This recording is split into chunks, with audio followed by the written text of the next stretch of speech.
Bonjour à tous, je suis ravie de vous retrouver pour notre podcast Les coulisses de l'IMO, le premier podcast qui donne la parole aux faiseurs du territoire.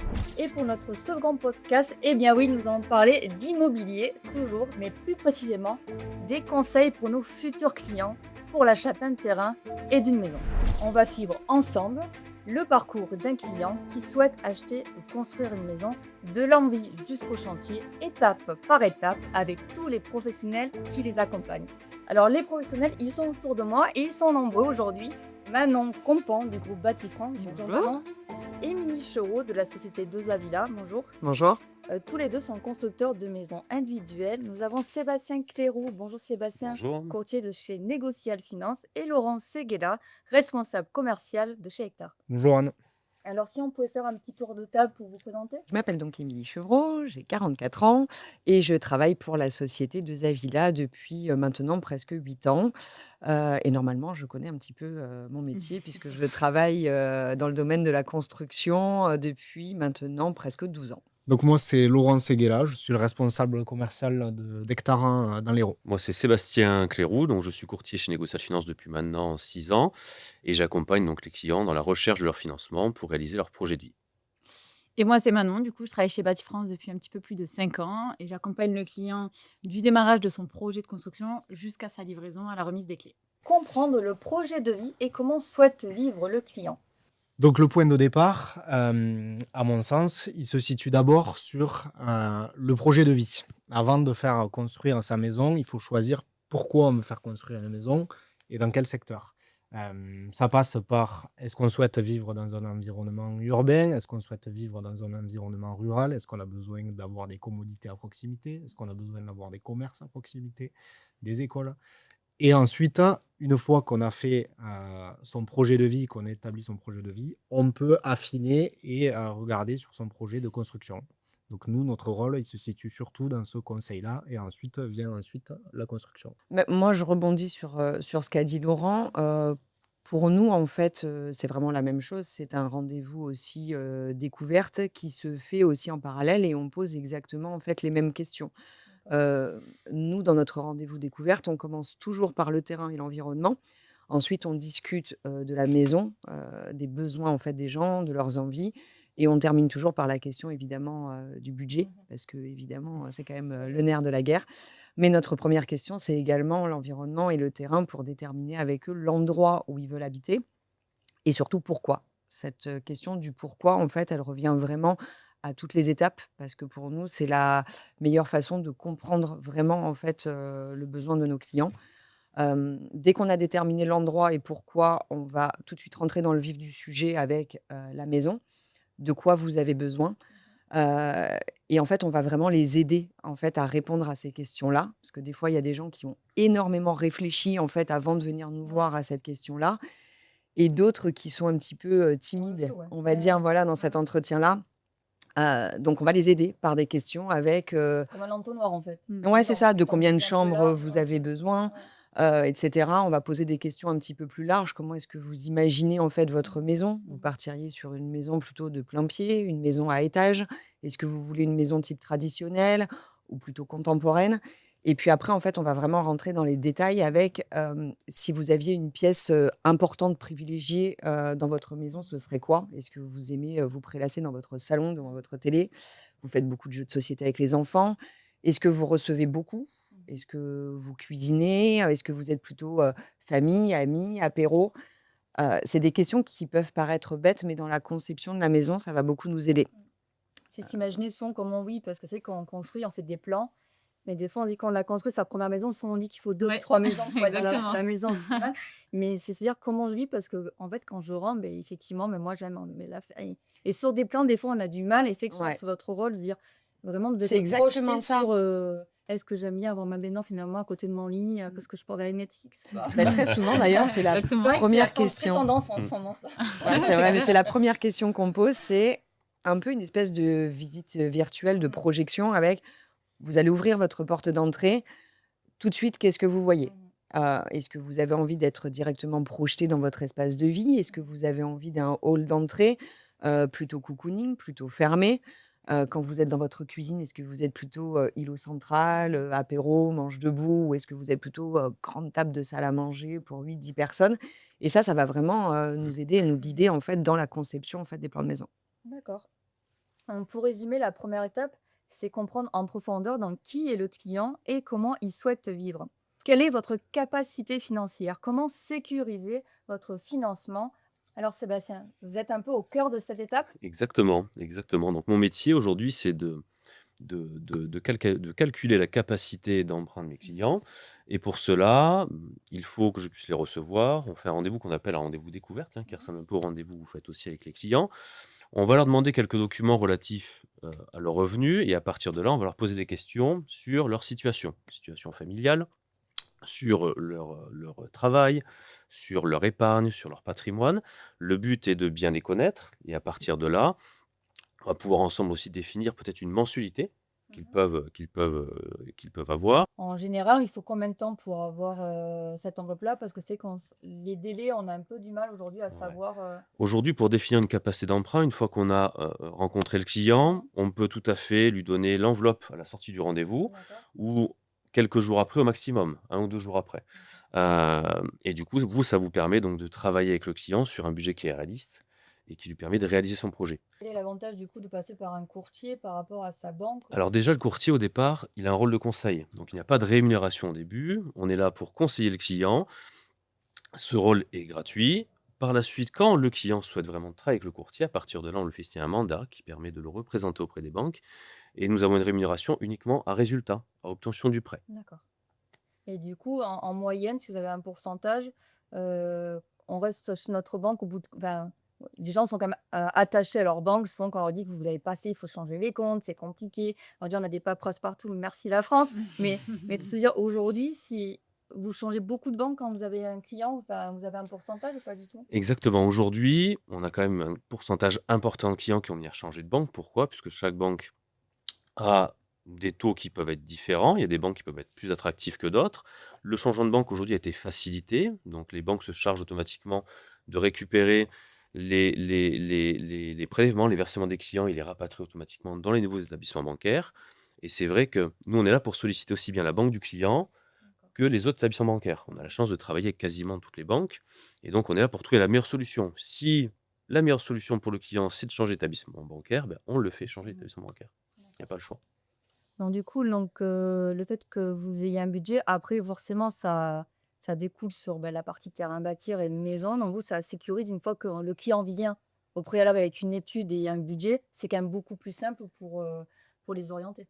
Nous, c'est l'idéal, en fait, pour nous parce que sinon c'est une petite perte de temps. Mmh. On va pas dire que c'est un premier rendez-vous découverte pour rien, s'ils n'ont pas déjà le financement, mais presque. Mmh.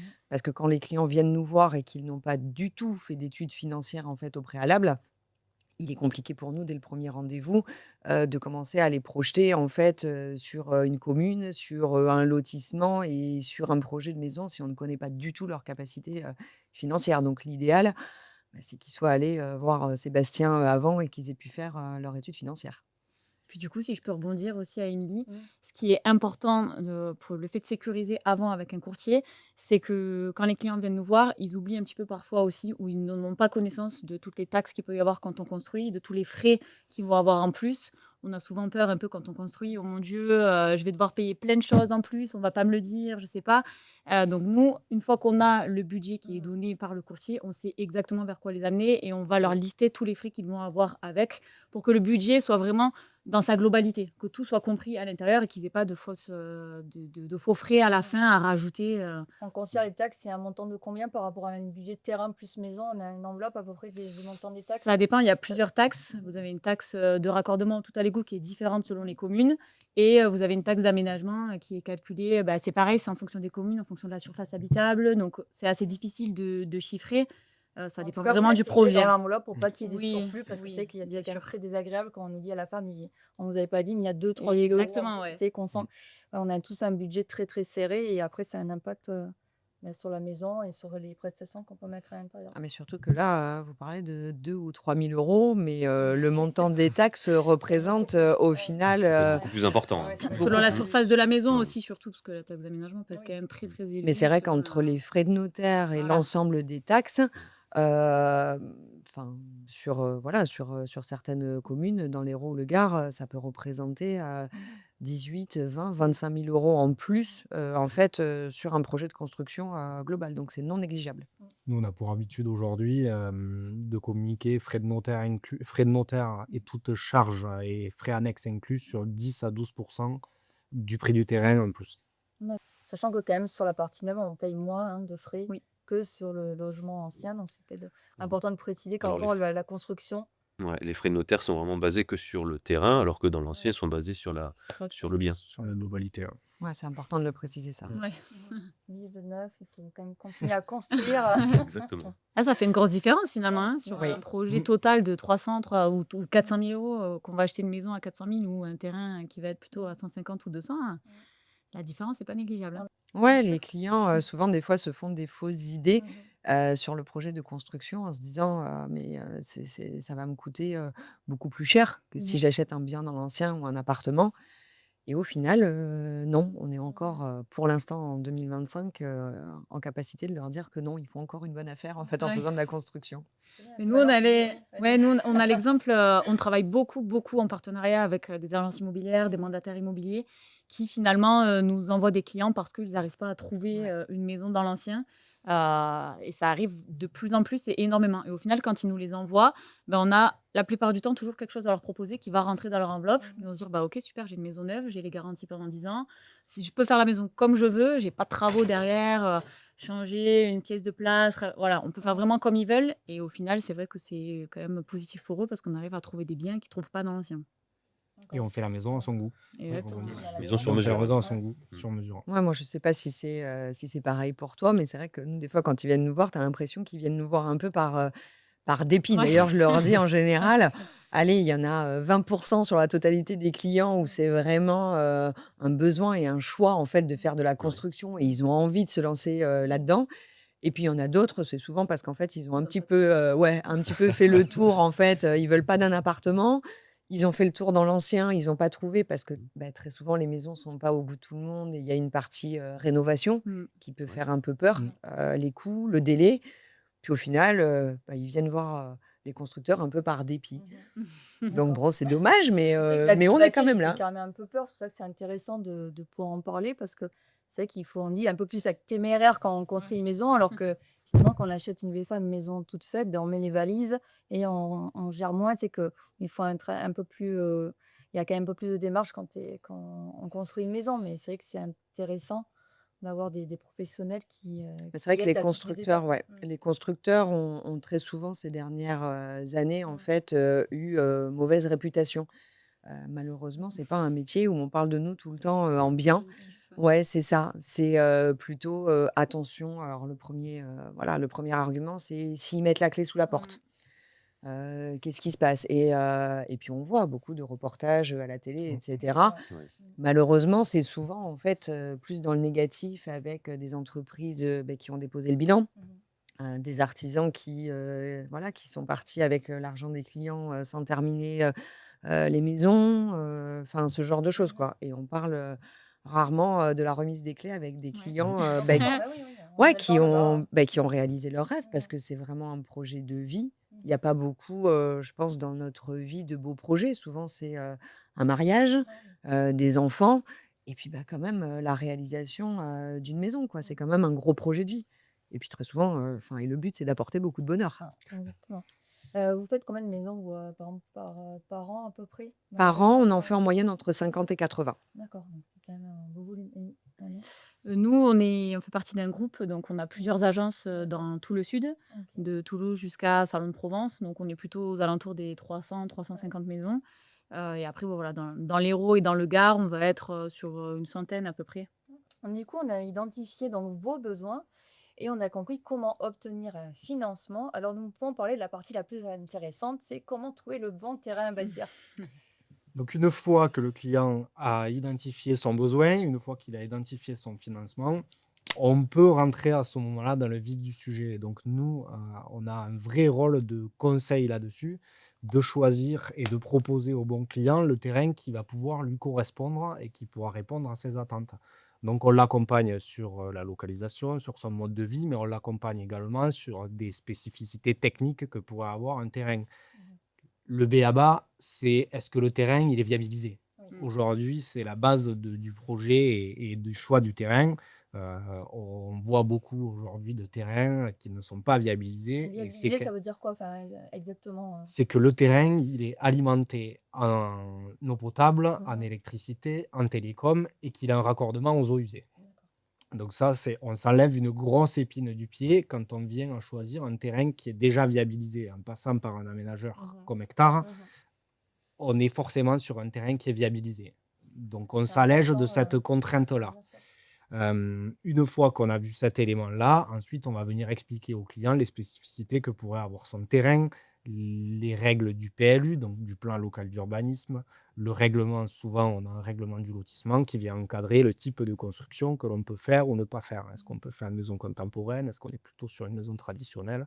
Et ensuite on rentre dans les spécificités du terrain. Est-ce qu'il y a des servitudes, des éléments qui pourraient faire évoluer son projet et est-ce qu'il peut faire son projet de construction. Une fois qu'on l'a accompagné sur la localisation, sur le terrain, une fois qu'on a fait la visite, on l'aide à se projeter sur le terrain et nous, ensuite, on va venir le guider vers un constructeur de maisons individuelles qui pourra l'accompagner dans son projet et rentrer un peu plus dans le détail du type de maison qu'il va réaliser. Donc il a son terrain. Après, effectivement, en fonction du terrain, mais l'implantation de la maison, quand même, du coup, ça va avoir un impact. L'orientation des pièces de vie, je pense que là, vous avez aussi après un rôle une fois qu'on a identifié le terrain.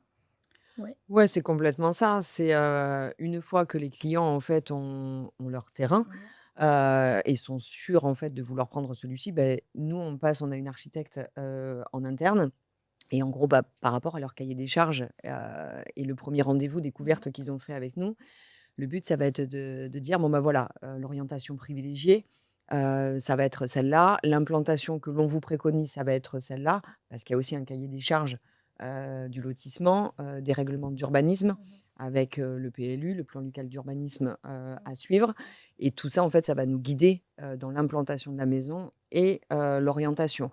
C'est plus nous, sachants, qui allons guider, en fait, le client, dans cette démarche-là. Ce qui est important de préciser aussi, c'est que on choisit son terrain et ensuite on vient faire la construction qui est adaptée à ce terrain. Il est très très rare, ça peut nous arriver, que des clients arrivent avec des plans prédéfinis de leur maison. C'est des gens souvent qui ont bien abouti leur projet, avec des maisons. Je veux exactement ça, mais ça n'arrive Ça fonctionne quasiment de toute façon. jamais Et là, c'est très de compliqué, pouvoir enfin, très poser. compliqué de C'est trouver un très terrain qui soit adapté à la compliqué. maison, quoi. Ouais, Exactement. fonctionne Donc pas. l'ordre, c'est vraiment je choisis mon terrain, je choisis mon environnement et ensuite je fais ma maison qui est adaptée Mmh. à mon mode de vie. Je sais pas si maintenant tu veux rebondir Ouais, peut-être ouais, bien là-dessus. sûr. Après, on a parfois des clients qui viennent nous voir dans un premier rendez-vous où, bah, justement, ils n'ont pas, encore rencontré, bah, Laurent ou ils n'ont pas encore vu de terrain et nous, on va aussi les accompagner, dans ce sens-là. Bah, on sait où est-ce qu'ils veulent aller, on connaît un petit peu l'environnement et on va, bah, pouvoir les aider et les amener. En fait, ça va vraiment être dans du partenariat. Le but, c'est vraiment de travailler pour le projet du client dans sa globalité, de ne rien lui imposer, mais de lui proposer un panel le plus large possible et de l'accompagner. Donc à l'inverse, on va pouvoir l'accompagner vers le lotisseur pour que lui propose des terrains. Et dès qu'il a validé, on va pouvoir revenir sur la maison. En fait, on va vraiment un peu faire des échanges comme ça. Si jamais il ne suit pas d'abord je vais voir le financement, ensuite le terrain, ensuite le constructeur, des fois, ils n'ont pas conscience de ce qu'il faut faire. Ils viennent nous voir, bon, bah, je ne sais pas trop, je veux construire, et puis aidez-moi. Et on est là pour les aider, les accompagner. On ne va pas leur dire non, attendez, vous n'avez pas trouvé de terrain, j'attends et vous revenez me voir après. Non, on va vraiment voilà, vous accompagner et vous aider. Voilà. Ce qui est sûr, c'est que quand on choisit, quand on passe par 3 intervenants comme nous, on apporte une confiance au projet de construction et ça a un côté rassurant pour le client parce qu'il est encadré par quelqu'un qui va gérer son financement, quelqu'un qui gère sa maison et quelqu'un qui va lui donner toutes les informations dont il a besoin sur son terrain. Et on part sur un projet après qui est en confiance.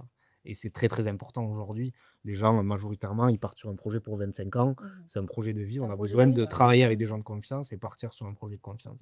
Mais c'est vrai qu'on communique entre nous. Je rebondis Mmh. sur ce que tu as dit maintenant, tu as complètement raison. On communique beaucoup entre nous, en fait, entre partenaires.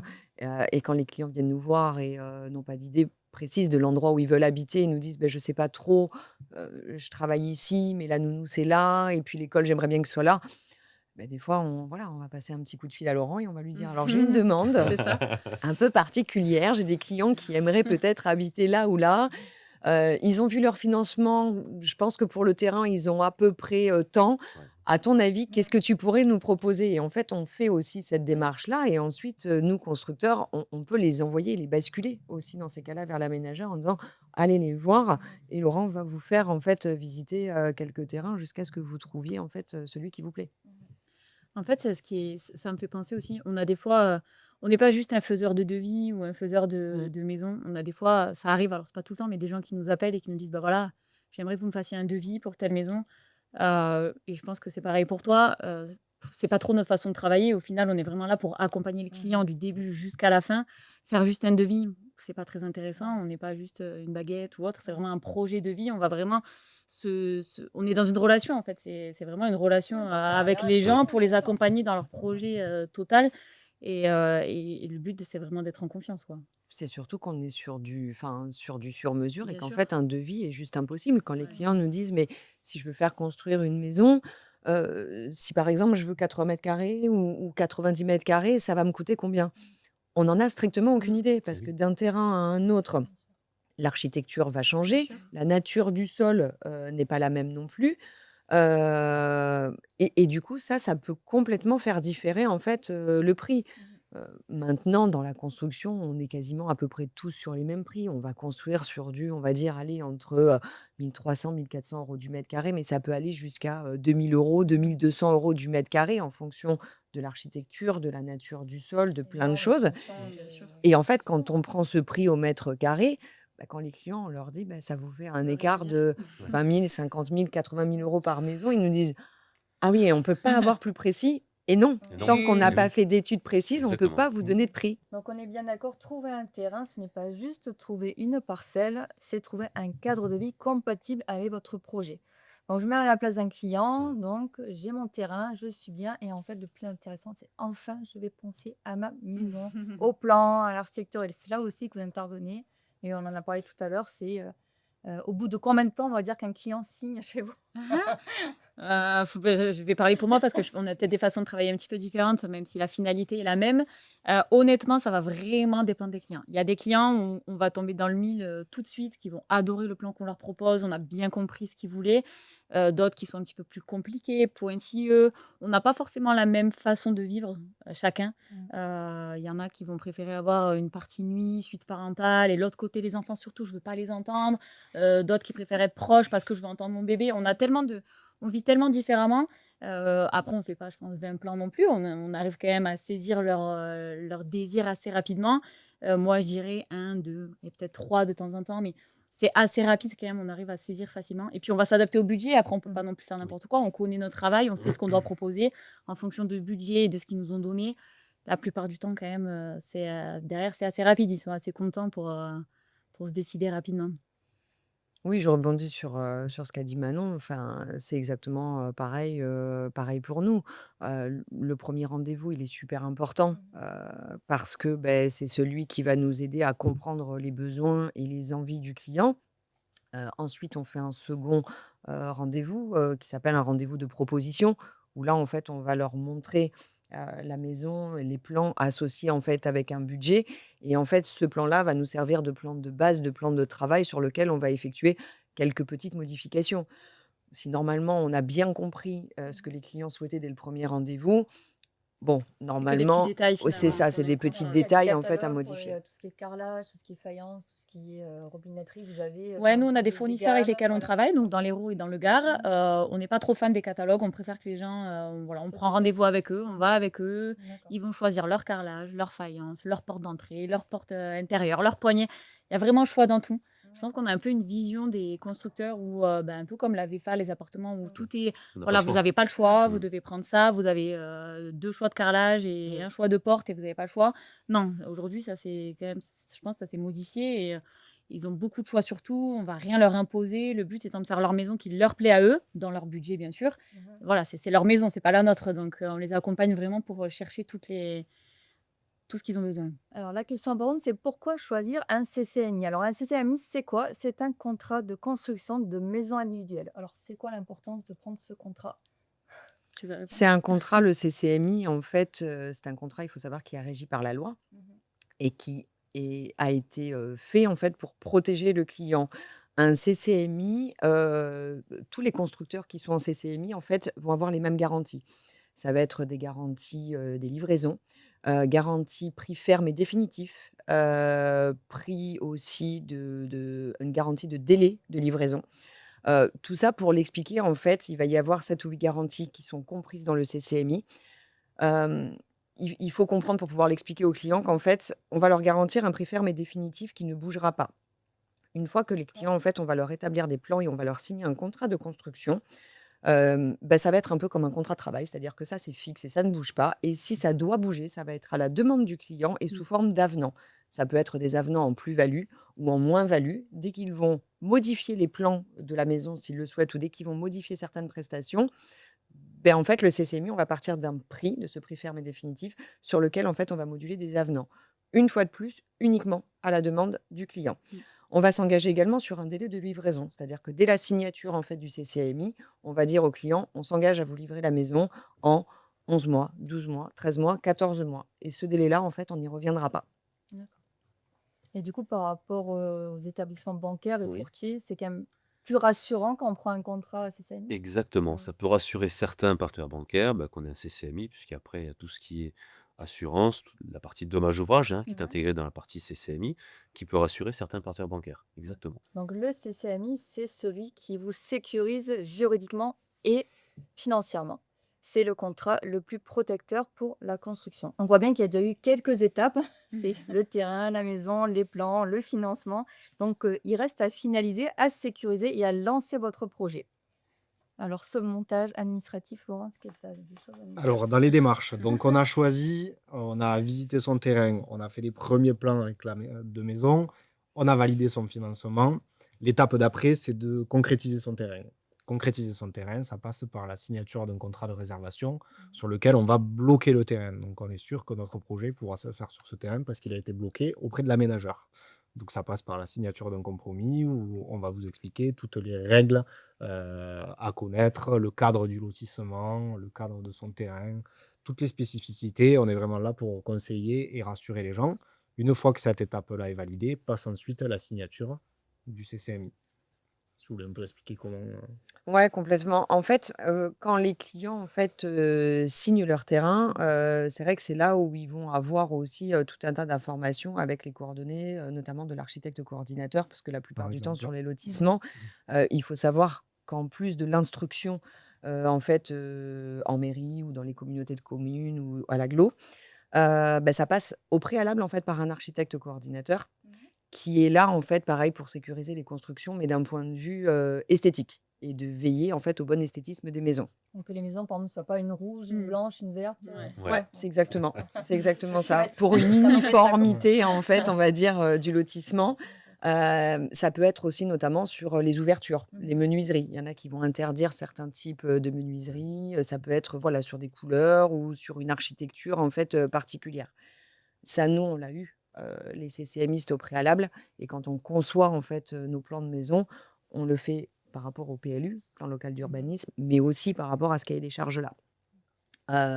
Et ensuite, en effet, une fois qu'ils ont signé, le terrain, ils viennent chez nous pour signer, en fait, le contrat, de construction. Le contrat de construction, il y a pas mal de papiers, de documents à signer, administratifs. Merci la France, une fois de plus. On aime bien compliquer un peu les choses. Un CCMI, en fait, donc c'est le contrat de construction de maison individuelle auquel est associé, en fait, des documents administratifs, auxquels on associe, en fait, les assurances. C'est-à-dire qu'on va aller, jusqu'à montrer, nos assurances, nos polices d'assurance, en fait, aux clients pour les rassurer, pour qu'ils puissent déposer les dossiers ensuite aux banques. Ça va être également une notice descriptive du projet qui est obligatoire et qui doit être annexée au CCMI. Une notice descriptive du projet, c'est, tout le système constructif, de la maison, point par point, avec toutes les prestations qui sont incluses dans la maison, très détaillées, puisqu'en règle générale, les notices, font, on va dire, entre 15 et 20 pages.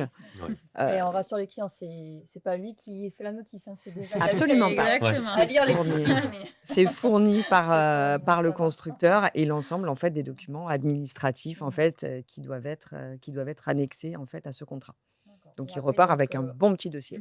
on a le contrat signé par le terrain, et ensuite, c'est sa mise et on envoie tout Au au courtier, courtier. exactement. Ensuite, on peut passer à la partie financement. Mhm. Partie financement, donc pour déposer un dossier en banque, il y a une partie administrative du client avec ses documents personnels. Et après, on a besoin donc d'un compromis ou un contrat de réservation pour le terrain, donc du contrat CCMI. Idéalement, un récépissé de dépôt de permis de construire, comme quoi les démarches ont bien commencé. Et à ce moment-là, on va pouvoir donc prendre le dossier et aller voir plusieurs établissements bancaires afin d'obtenir les meilleures conditions pour notre client. Et donc, généralement, on va voir 3, 4 partenaires bancaires et ils vont nous proposer donc les conditions de taux. On va ensuite les présenter au client lors d'un autre rendez-vous et on va donc comparer chaque banque pour le client et lui expliquer donc quelles sont les solutions que chaque partenaire bancaire met en avant.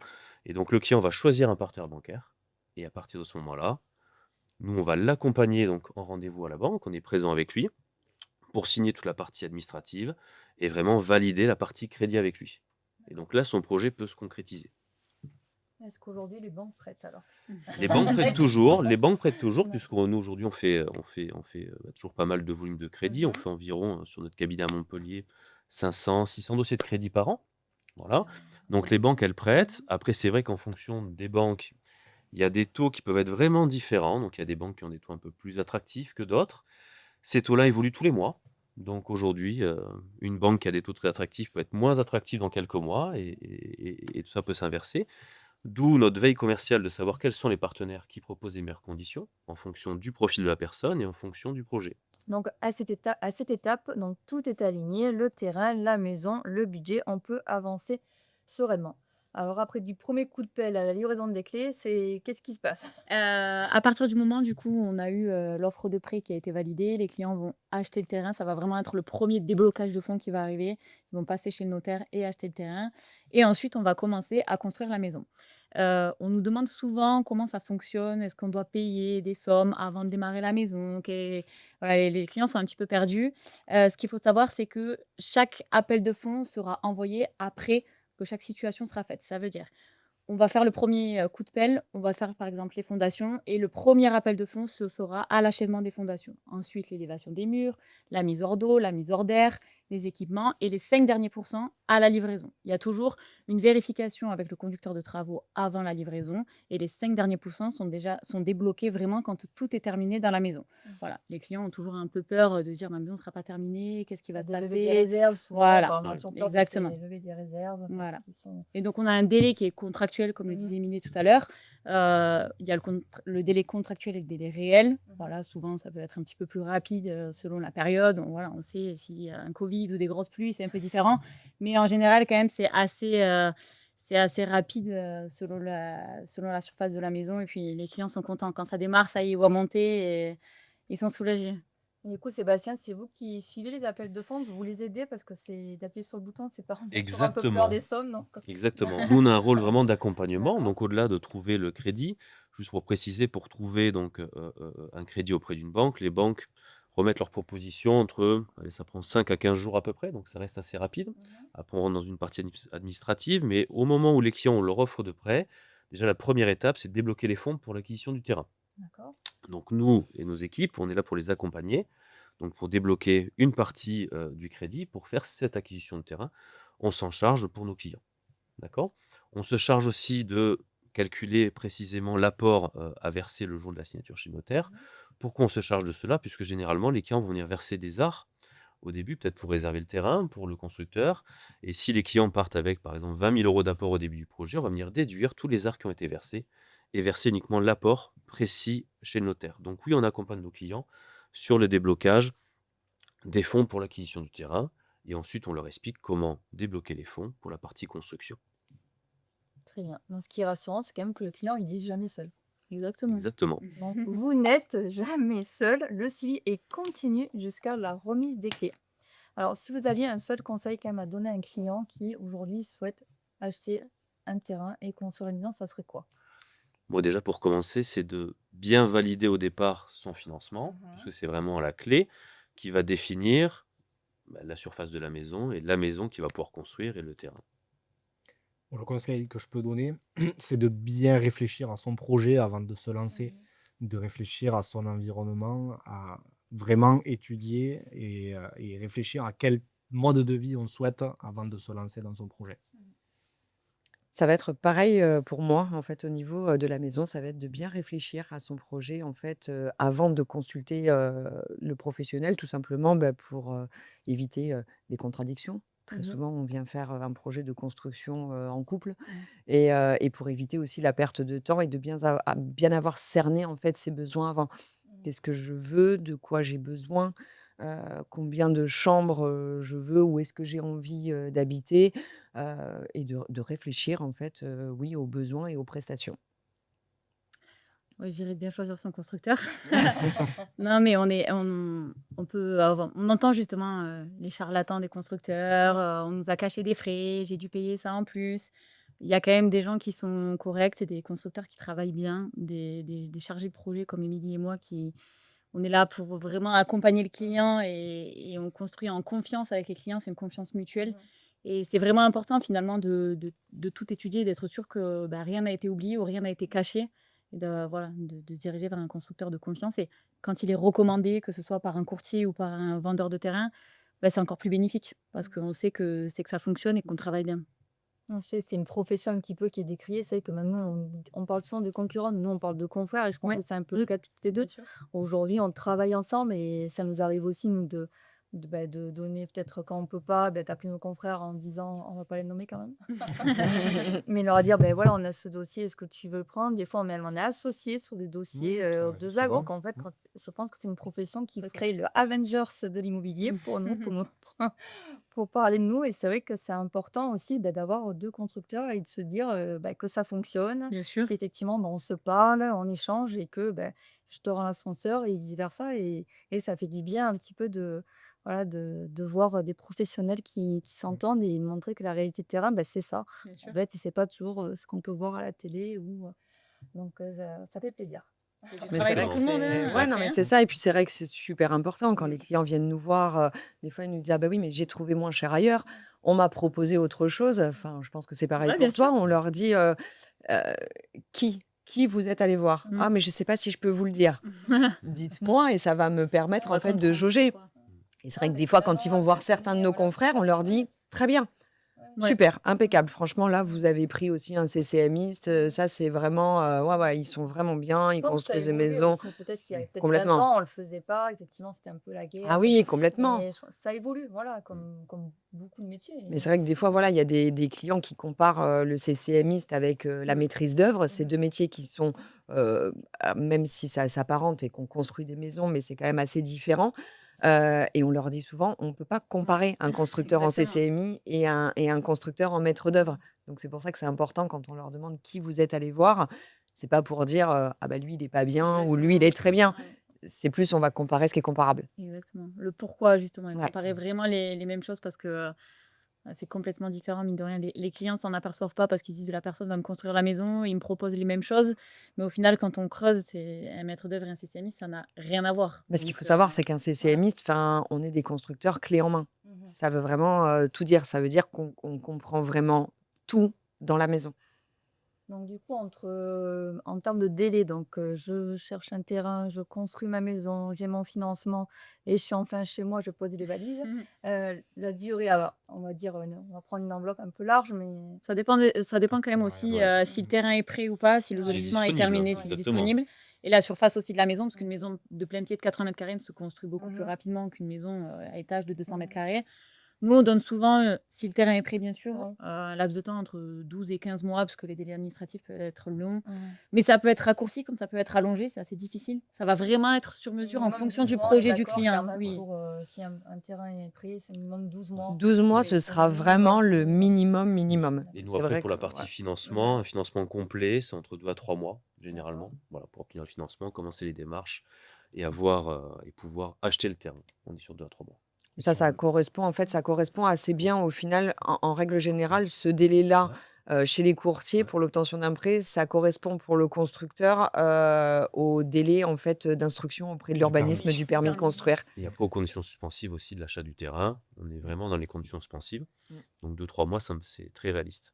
Est-ce qu'on a plus de demandes justement quand le terrain Est prêt. est prêt Ah oui. Parce que nous, sur On le, va dire, parce que- en termes de timing, sur Ouais. le temps qu'il faut pour choisir son terrain, en général, les clients ont besoin d'1 mois, 1 mois et demi, 2 mois pour choisir le terrain. Et après, le délai qui peut varier, c'est effectivement le terrain, est-ce qu'il est prêt demain? S'il est prêt demain, bon, mais il faut attendre l'obtention du crédit, il faut attendre l'obtention du permis. Donc, le client peut acheter son terrain dans un délai de 3 à 4 mois. Par contre, si on est sur une opération où on est relativement tôt dans le projet et qu'il nous reste, nous, encore des travaux à réaliser, les travaux de viabilité, on a un délai quasi de 6 mois incompressible. Donc on part sur un projet, 1 à 2 mois pour choisir son terrain, 6 mois pour attendre les viabilités et la maison peut démarrer au bout de 7-8 mois. Et ensuite, donc on est sur un projet qui va rentrer entre 12 et 18. Ouais, c'est exactement ça. Après, il y a une petite, précision, c'est vrai que ça, on l'a pas du tout abordé. Quand les clients, en fait, viennent nous voir et veulent choisir, en fait, leur terrain, ce qui est super important, c'est ce système d'options. C'est vrai que les lotisseurs fonctionnent avec des options et des fois, les clients pensent qu'on peut éventuellement les presser, en fait, pour faire un projet et se disent: «Mais moi, j'ai besoin de réfléchir, j'ai vraiment besoin d'attendre encore un peu plus».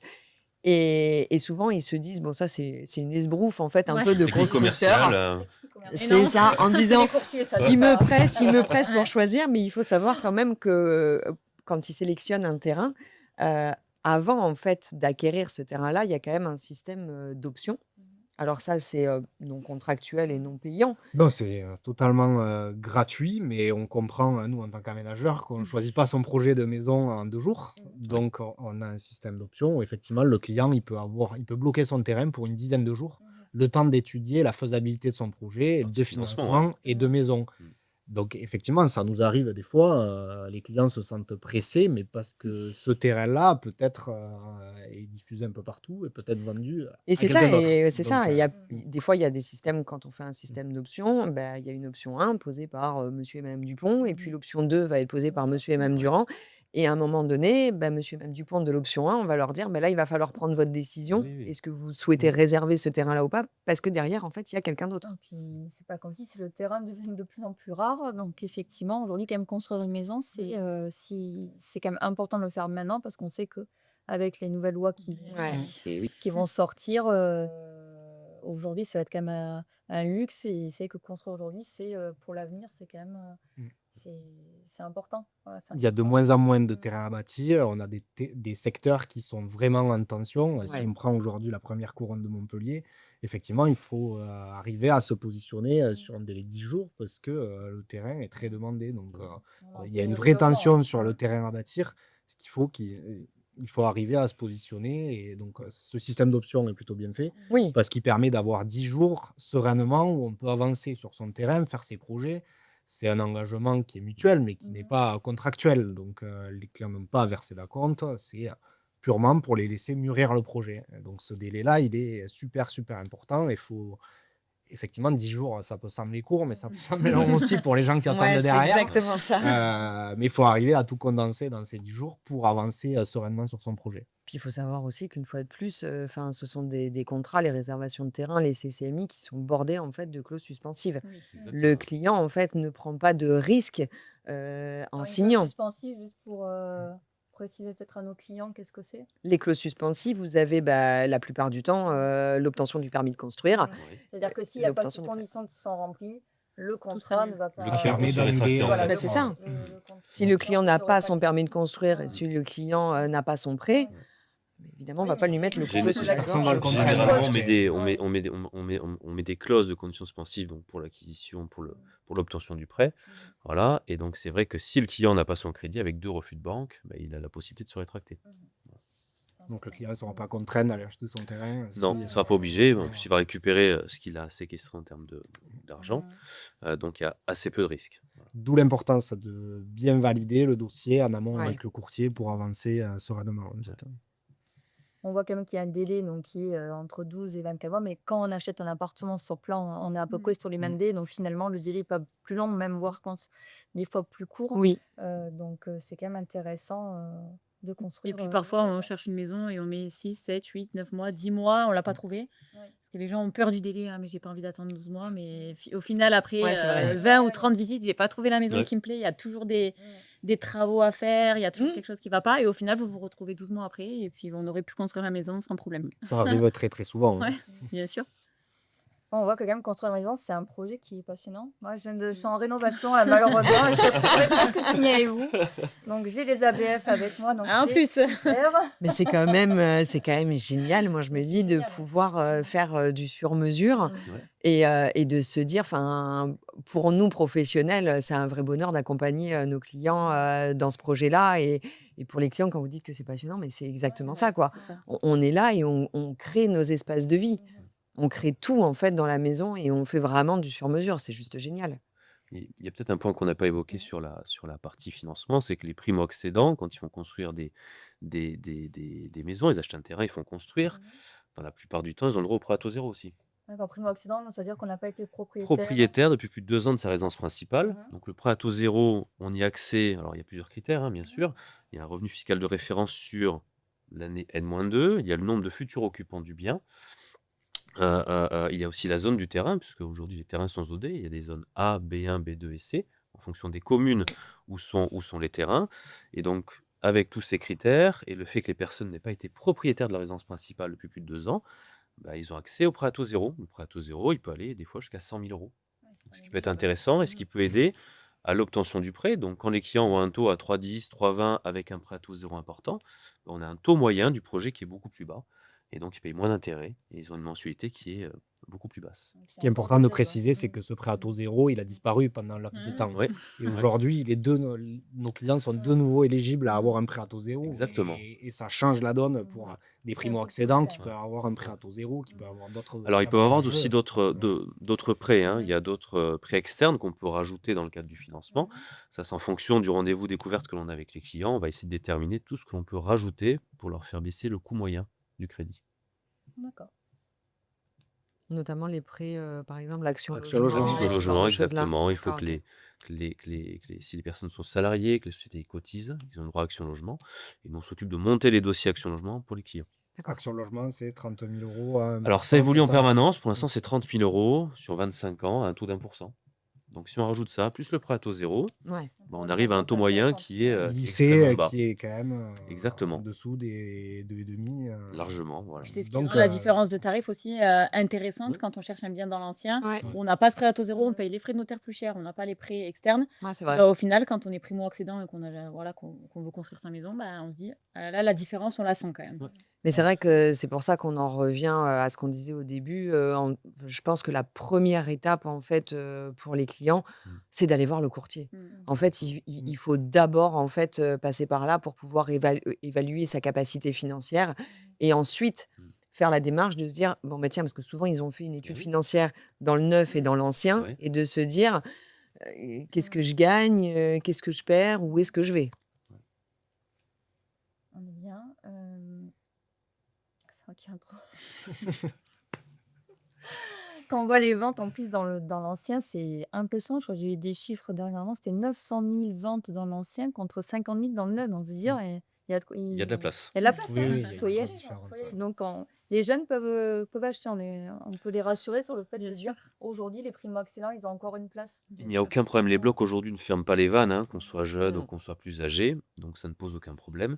L'important aujourd'hui, c'est quoi? C'est d'avoir une échéance de prêt que les personnes puissent payer, qu'on reste dans un endettement qui soit cohérent dans les 35%, ce que demandent les banques. Il n'y a aucun blocage à ce que des jeunes achètent de 18 ans, 19 ans, 20 ans, 21 ans ou des personnes plus âgées. Moi, je sais pas pour toi maintenant, mais j'ai l'impression que cette année, on a re-eu en fait Enfin. des jeunes. Des jeunes, Toi oui. aussi, non? Ouais, enfin, bah, c'est ce que disait Laurent, avec la disparition du prêt Ouais. à taux zéro, ça a été compliqué. On l'a vu à la télé, on a vu dans les infos que la construction de maisons individuelles et l'immobilier, c'était très compliqué. Et depuis cette année 2025, ouais, on a des jeunes et ça fait plaisir, c'est bien. C'est très jeune peut-être que des Oui. jeunes. Des jeunes et des Non, moins jeunes, mais des primo-accédants qui n'avaient pas la capacité quand on démarre dans la vie, qu'on a un salaire, pour l'instant, on n'a pas encore fait carrière, on démarre, on est un jeune couple avec un enfant ou pas, où on se dit, bah, en fait, je pourrais jamais y arriver. On est quand même l'Hérault et le Gard, l'Hérault en particulier, mais les prix sont quand même assez élevés par rapport à ouais. d'autres zones de la France et c'est compliqué de se loger. Et là, nous, ça nous fait plaisir. Après, on est passionnés, mais ça nous fait plaisir de savoir que on peut arriver à construire des maisons pour des personnes qui démarrent dans la vie. Et Ah oui, mais moi, c'est je trouve que génial. c'est top. Des fois, on a des couples qui viennent nous voir, qui ont 23, 24 bien ans, sûr. qui sont super motivés et qui nous disent, moi, je viens vous voir parce qu'en fait, j'ai envie de construire. Et c'est là où on leur dit, ah, vous avez été un peu dans l'ancien et vous avez vu. Ah, pas du tout. Ouais. Nous, en fait, On veut on veut construire. construire, on est super motivés. Et alors, votre enveloppe, ben, on est allé voir un courtier, on a droit au PTZ, on sait qu'on a droit à ça. Et voilà, on se lance. Et c'est vrai que ça fait Bien plaisir sûr. parce que avec le retrait du PTZ et certains blocages, et ben, c'était stop et on les voyait plus, ces clients-là. Et là, ça y est, on les revoit à nouveau et c'est cool. Ouais. On voit bien qu'il y a quelques étapes indispensables et on se rend compte que quand on met ces étapes et qu'on les fait dans l'ordre, c'est quand même plus fiable et plus serein pour tout le monde. Donc c'est super. Pour la dernière partie, j'aimerais que nous évoquions un nouveau concept, c'est les instants conseils qu'Hector met en place. Donc qu'est-ce que c'est les instants conseils? C'est un rendez-vous de qualité avec 3 experts nécessaires à la réalisation de votre projet. Et vous l'aurez compris, les 3 experts, ils sont avec moi. Donc c'est bien un commercial, un constructeur de maisons individuelles et un courtier. Et une fois qu'on a donc ces 3 personnes, l'idée et le but, c'est d'apporter donc du contenu, de l'information, de l'humain pour donner confiance en l'acte de bâtir et d'avoir un bien immobilier. Donc, à l'issue de ce rendez-vous, c'est très simple, une étude personnalisée qui vous permettra d'avoir une idée de votre enveloppe financière et de votre projet de construction. Et à la fin de ce rendez-vous, donc qui est totalement gratuit, et cette étude est sans engagement, c'est important de le préciser, vous aurez donc une idée et vous pourrez vous poser la question de savoir est-ce qu'un projet de construction est fait pour moi. Merci. Merci beaucoup C'est à toi. pour tous Merci. ces Ouais, conseils merci beaucoup. précieux. On a appris, je crois, beaucoup de choses. Des éclairages, c'était important. Donc, merci beaucoup à vous. Alors, vous avez un projet immobilier, un projet de construction. Vous ne savez pas par où commencer. C'est très simple. Inscrivez-vous sur hectare.fr et sur la rubrique Les instants conseils et vous verrez, vous serez bientôt propriétaire de votre prochain logement. À très vite pour un nouveau podcast, Les coulisses de l'IMO, le prochain Pépite. Prenez soin de vous, à très vite. Merci. Merci. Merci.